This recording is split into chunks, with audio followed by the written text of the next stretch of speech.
Hola, Dios te bendiga, espero que estés muy bien. Bienvenido a este video de la serie Leemos la Biblia en un año. Hoy vamos a leer el libro de Santiago desde el capítulo 2 hasta el capítulo 5 inclusive, para seguir avanzando y ya terminando dentro de muy poco con nuestro desafío diario de leer la Biblia de tapa a tapa en un año. Así que oremos y comencemos. Señor Dios, vamos a tu presencia y te agradecemos por este tiempo que vamos a dedicar a la lectura y meditación de tu palabra. Ayúdanos, Dios, a poder avanzar en ella, Señor, y que tú puedas instruirnos en tu voluntad, es nuestro deseo. Señor Dios, aquí está nuestro corazón como una tierra fértil, donde tu palabra, tu semilla será sembrada. Te ruego, Dios, que allí pueda germinar, crecer y dar fruto al 100, al 60 o al 30 por uno, conforme sea tu propósito y nuestra fe en tu bendita palabra. Te lo pedimos en el nombre de Jesús y juntos decimos amén y amén. Y leemos el capítulo 2 de la epístola de Santiago. Dice así, título, no mostrar preferencia entre las personas. Versículo 1. Mis amados hermanos, ¿cómo pueden afirmar que tienen fe en nuestro glorioso Señor Jesucristo si favorecen más a algunas personas que a otras? Por ejemplo, supongamos que alguien llega a su reunión vestido con ropa elegante y joyas costosas y al mismo tiempo entra una persona pobre y con ropa sucia. Si ustedes le dan un trato preferencial a la persona rica y le dan un buen asiento, pero al pobre le dicen, tú puedes quedarte de pie allá o bien sentarte en el piso, ¿acaso esta discriminación no demuestra que sus juicios son guiados por malas intenciones? Escúchenme, amados hermanos, ¿no eligió Dios a los pobres de este mundo para que sean ricos en fe? ¿No son ellos los que heredarán el reino de Dios que Dios prometió a quienes lo aman? Pero ustedes desprecian a los pobres. ¿Acaso no son los ricos quienes los oprimen a ustedes y los arrastran a los tribunales? ¿Acaso no son ellos los que insultan a Jesucristo, cuyo noble nombre ustedes llevan? Por supuesto, hacen bien cuando obedecen la ley suprema tal como aparece en las Escrituras. Ama a tu prójimo como a ti mismo. Pero si favoreces más a algunas personas que a otras, cometen pecado. Son culpables de violar la ley. Pues el que obedece todas las leyes de Dios, menos una, es tan culpable como el que las desobedece a todas. Porque el mismo Dios que dijo, no cometas adulterio, también dijo, no cometas asesinato. Así que si ustedes matan a alguien pero no cometen adulterio, de todos modos han violado la ley. Entonces, en todo lo que digan y en todo lo que hagan, recuerden que serán juzgados por la ley que los hace libres. No habrá compasión para quienes no hayan tenido compasión con otros, pero si ustedes han sido compasivos, Dios será misericordioso con ustedes cuando los juzgue. La fe sin buenas acciones está muerta, es el título del versículo 14 en adelante. Amados hermanos, ¿de qué les sirve a uno decir que tiene fe si no demuestra con sus acciones? ¿Puede esta clase de fe salvar a alguien? Supónganse que ven a un hermano o a una hermana que no tiene qué comer ni con qué vestirse y uno de ustedes le dice, adiós, que tengas un buen día, abrígate mucho y aliméntate bien, pero no le da ni alimento ni ropa. ¿Para qué le sirve? Como pueden ver, la fe por sí sola no es suficiente. A menos que produzca buenas acciones, está muerta y es inútil. Ahora bien, si alguien podría argumentar, algunas personas tienen fe, otras buenas acciones. Pero yo les digo, ¿cómo me mostrarás tu fe si no haces buenas acciones? Yo les mostraré mi fe con mis buenas acciones. Tú dices tener fe porque crees que hay un solo Dios. Bien hecho. Aún los demonios lo creen y tiemblan aterrorizados. ¡Qué tontería! ¿Acaso no te das cuenta de que la fe sin buenas acciones es inútil? ¿No recuerdas que nuestro antepasado Abraham fue declarado justo ante Dios por sus acciones cuando ofreció a su hijo Isaac sobre el altar? ¿Ya ves? Su fe y sus acciones actuaron en conjunto. Sus acciones hicieron que su fe fuera completa. Y así se cumplió lo que dicen las Escrituras. Abraham le creyó a Dios y Dios lo consideró justo debido a su fe. Incluso lo llamaron amigo de Dios. Como puedes ver, se nos declara justos a los ojos de Dios por lo que hacemos y no solo por la fe. Rahab, la prostituta, es otro ejemplo. Fue declarada justa ante Dios por sus acciones cuando ella escondió a los mensajeros y los ayudó a regresar sin riesgo alguno por otro camino.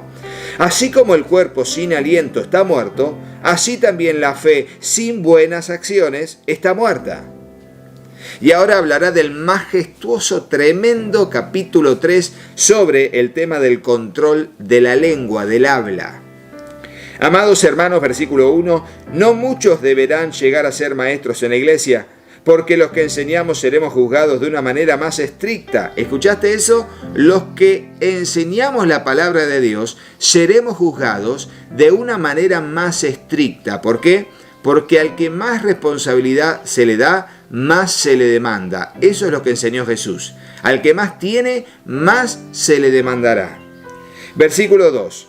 Es cierto que todos cometemos muchos errores, pues si pudiéramos dominar la lengua, seríamos perfectos, capaces de controlarnos en todo sentido. Podemos hacer que un caballo vaya donde queramos si le ponemos un pequeño freno en la boca. También un pequeño timón hace que un enorme barco gire donde desee el capitán por fuertes que sean los vientos. De la misma manera, la lengua es algo pequeño que pronuncia grandes discursos. Así también una sola chispa puede incendiar todo un bosque, de todas las partes del cuerpo. La lengua es una llama de fuego, es un mundo entero de maldad y que corrompe todo el cuerpo. Puede incendiar toda la vida, porque el infierno mismo la enciende. El ser humano puede domar toda clase de animales, aves, reptiles y peces, pero nadie puede domar la lengua. Es maligna e incansable, llena de veneno mortal. A veces alaba a nuestro Señor y Padre, y otras veces maldice a quienes Dios creó a su propia imagen. Y así la bendición y la maldición salen de la misma boca. Sin duda, hermanos míos, esto no está bien. ¿Acaso puede brotar de un mismo manantial agua dulce y agua amarga? ¿Acaso una higuera puede dar aceitunas y una vid higos? No. Como tampoco puede uno sacar agua dulce de un manantial salado. La verdadera sabiduría proviene de Dios, es el título del versículo 13 en adelante. Si ustedes son sabios y entienden los caminos de Dios, demuéstrenlo viviendo una vida honesta y haciendo buenas acciones con la humildad que proviene de la sabiduría. Pero si tienen envidias amargas y ambiciones egoístas en el corazón, no encubran la verdad con jactancias y mentiras, pues la envidia y el egoísmo no forman parte de la sabiduría que proviene de Dios. Dichas cosas son terrenales, puramente humanas y demoníacas. Pues donde hay envidias y ambiciones egoístas, también habrá desorden y toda clase de maldad. Fuerte, muy fuerte el apóstol Santiago. Sin embargo, la sabiduría que proviene del cielo es ante todo pura y también ama la paz. Siempre es amable y dispuesta a ceder ante los demás. Está llena de compasión y del fruto de buenas acciones. No muestra favoritismo y siempre es sincera. Y los que procuran la paz sembrarán semillas de paz y recogerán una cosecha de justicia. Qué lindo final, ¿eh? Sembrar la paz es el propósito. Sembrar la paz es el propósito. Ponelo en el comentario. Sembrar la paz es el propósito. Ahora leemos el capítulo 4. Acercarse más a Dios es el título. Versículo 1. ¿Qué es lo que causa las disputas y las peleas entre ustedes? ¿Acaso no surgen de los malos deseos que combaten en su interior? Desean lo que no tienen, entonces traman y hasta matan para conseguirlo. Envidian lo que otros tienen, pero no pueden obtenerlo. Por eso luchan y les hacen la guerra para quitárselo. Sin embargo, no tienen lo que desean porque no se lo piden a Dios. Aun cuando se lo piden, tampoco lo reciben porque lo piden con malas intenciones. Desean solamente lo que les dará placer. Adúlteros, ¿no se dan cuenta de que la amistad con el mundo les convierte en enemigos de Dios? Lo repito, si alguien quiere ser amigo del mundo, se hace enemigo de Dios. ¿Acaso piensan que la Escritura no significa nada? ¿Que las Escrituras no significan nada? Ellas dicen que Dios desea fervientemente que el Espíritu que puso dentro de nosotros sea fiel.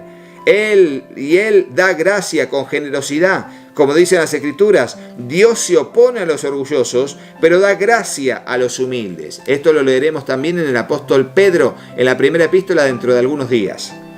Así que humíllense delante de Dios, resistan al diablo y Él huirá de ustedes. Acérquense a Dios y Dios se acercará a ustedes.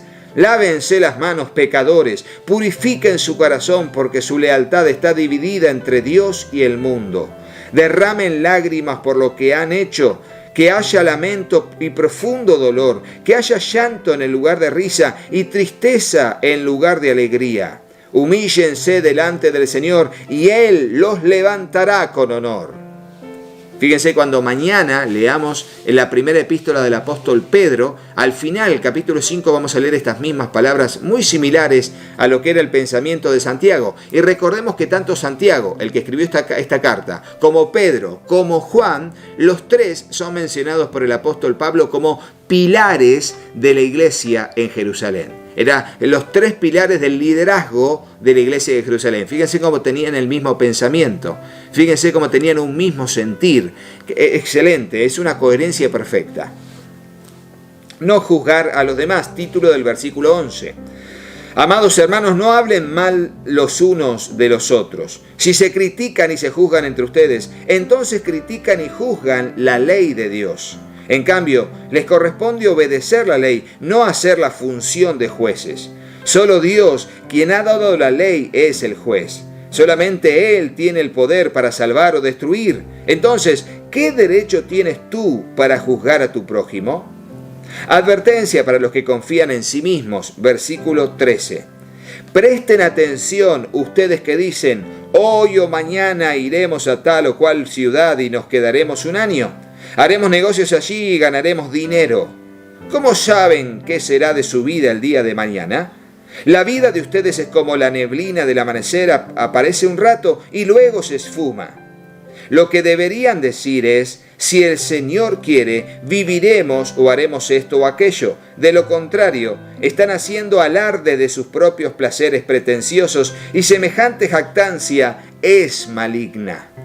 Recuerden que es pecado saber hacer lo que se debe hacer y luego no hacerlo.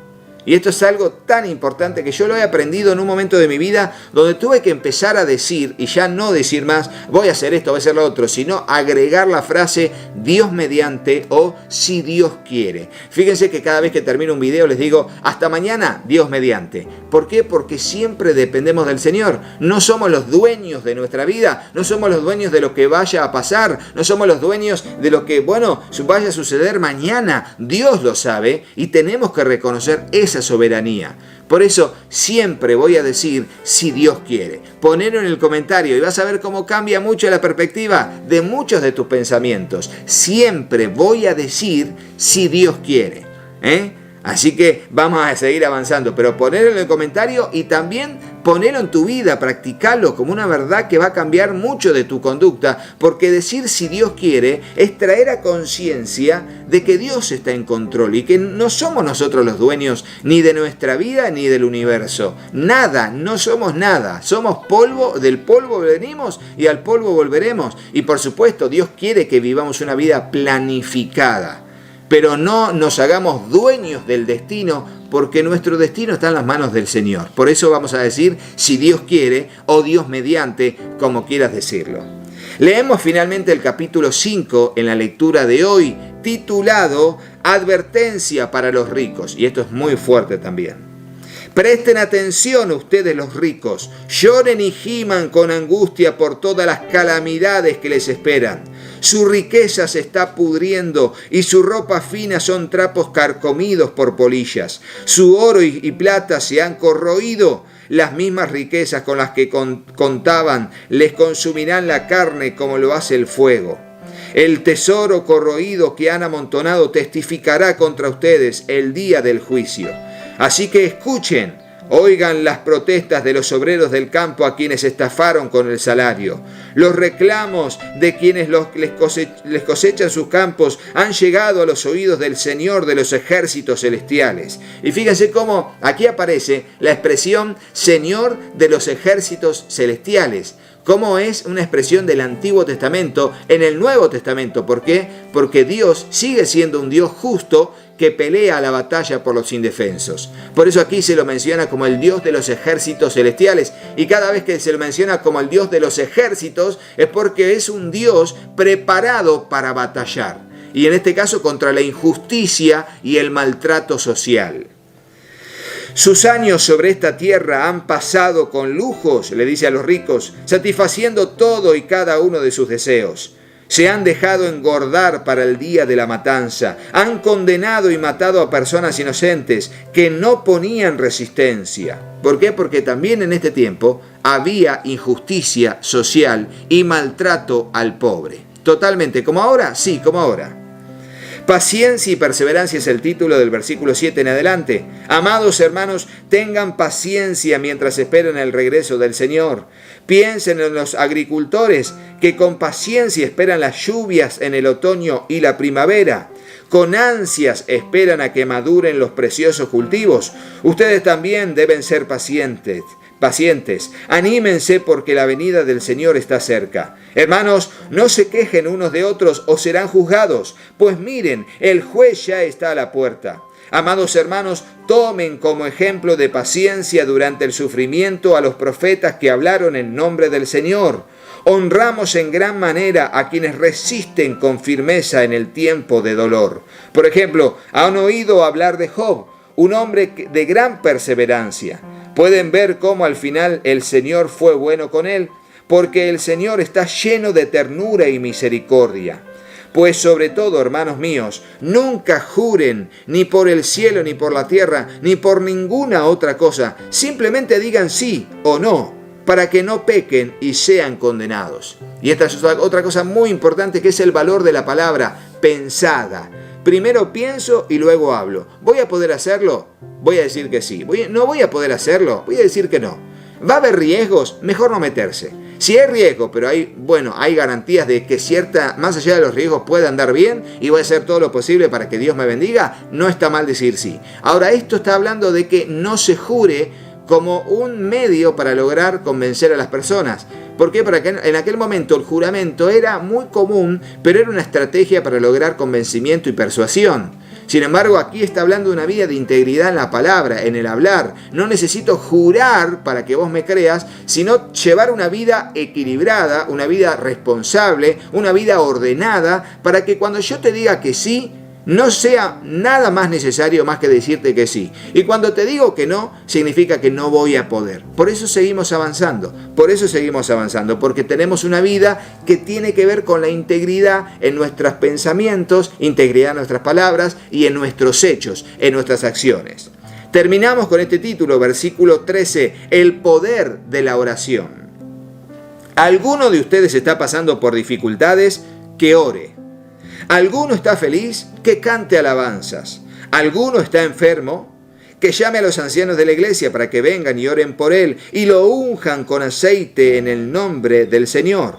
Una oración ofrecida con fe sanará al enfermo y el Señor hará que se recupere, y si ha cometido pecados será perdonado. Confiésense los pecados unos a otros y oren los unos por los otros para que sean sanados. La oración ferviente de una persona justa tiene mucho poder y da resultados maravillosos. Elías era tan humano como cualquiera de nosotros. Sin embargo, cuando oró con fervor para que no cayera lluvia, no llovió durante 3 años y medio. Más tarde, cuando volvió a orar, el cielo envió lluvia y la tierra comenzó a dar cosechas. Restaurar a los creyentes que se apartan, versículo 19. Mis amados hermanos, si alguno de ustedes se aparta de la verdad y otro lo hace volver, pueden estar seguros que quien haga volver al pecador de su mal camino, salvará a esa persona de la muerte y traerá como consecuencia, como resultado, el perdón de muchos pecados. Qué linda la epístola de Santiago, tan edificante para nosotros. Desde ya, si te gustó el video, ponle me gusta. Mañana comenzaremos, Dios mediante, si Dios quiere, con la primera epístola del apóstol Pedro. Así que sigamos avanzando, porque estamos llegando a las partes finales ya del Nuevo Testamento y de este desafío que un día le dijimos sí y nadie tuvo que jurar nada. Le dijimos, ¿vamos a hacer el desafío? Sí. Y desde allí hasta acá el Señor nos ha ayudado a permanecer firmes y constantes con salud y con los medios que proveyó para poder seguir e invertir este tiempo, valioso tiempo, en lo mejor que es la lectura y breve meditación de su palabra.